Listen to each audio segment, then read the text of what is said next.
मोदी सरकार एक बार फिर अपने दायित्व से पीछे हट रही है।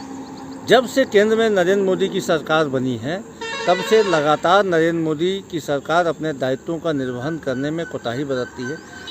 एक बार फिर से किसानों को जो खाद्य की आपूर्ति की जानी है, जो उर्वरक की आपूर्ति की जानी है, उसमें केंद्र सरकार ने 40% से अधिक की कटौती की है। इसका खामियाजा आज देश के और छत्तीसगढ़ के किसानों को भुगतना पड़ रहा है। किसानों को सही समय पे खाद नहीं मिल पा रहा है, इससे उनकी उत्पादकता प्रभावित होगी।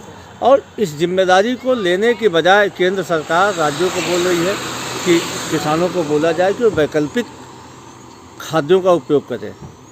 यह बहुत ही गलत है, यह किसानों के साथ अन्याय है। छत्तीसगढ़ राज्य बनने के बाद में कभी भी डीएपी और यूरिया को लेकर के रबी फसल के लिए दिक्कत नहीं आई थी। खाद की आवश्यकता कम पड़ती है और जो जितना चाहे लोगों को मिल जाते थे।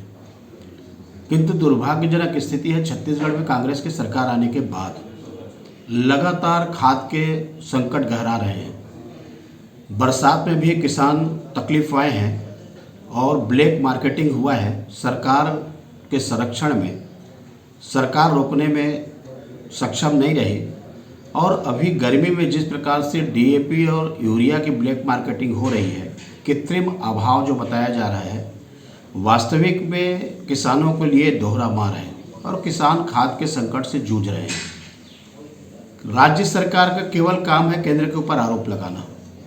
किसी भी प्रदेश में इस समय खाद की कमी नहीं है, लेकिन छत्तीसगढ़ में ही खाद की कमी है और उसके कारण है छत्तीसगढ़ सरकार की नीति कि जिस समय डिमांड भेजना चाहिए, उपलब्ध कराना चाहिए, ये सरकार केवल आरोप लगाना जानती है।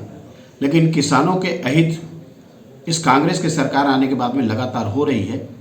इसलिए सरकार जो कालाबाजारी हो रही है उस पर नियंत्रण करे, ब्लैक मार्केटिंग को रोके और किसानों को जो सहकारिता के रेट है उस दाम पर खाद उपलब्ध कराए, जिससे किसानों को शोषण से बचाया जा सके। कहीं भी खाद नहीं मिल रही है, इस पर हम एक किसान से बात करते हैं। आप खाद लेने पहुंचे हैं तो क्या हुआ है? वहाँ खाद आया है लेकिन आरओ नहीं कटा है सर। मतलब वो खाद अभी यूरिया डीएपी की कमी है कि नहीं मिल रही? कमी है सर। मतलब तो आप कितने दिन से खोज रहे हैं यूरिया डीएपी? मैं तो 15 दिन से खोज रहा था लेकिन नहीं मिल रहा था। नहीं मिला सर वहाँ। तो अभी आप कौन सा फसल बोए हैं? अभी चना गेहूँ। चना गेहूँ? हाँ। तो उसमें यूरिया डीएपी की जरूरत पड़ता है? सर। कितना बोरा लग जाता है एकड़ में? एकड़ में मतलब 2-2 बोरी लग ही जाता है सर यूरिया डीएपी। हाँ। तो किल्लत चल रही है? किल्लत चल रही सर। नाम क्या है बताइए? अशोक सिन्हा। कहाँ से? पेटी सीरीज। जैसे मिलना चाहिए वैसे नहीं मिल पा रहा।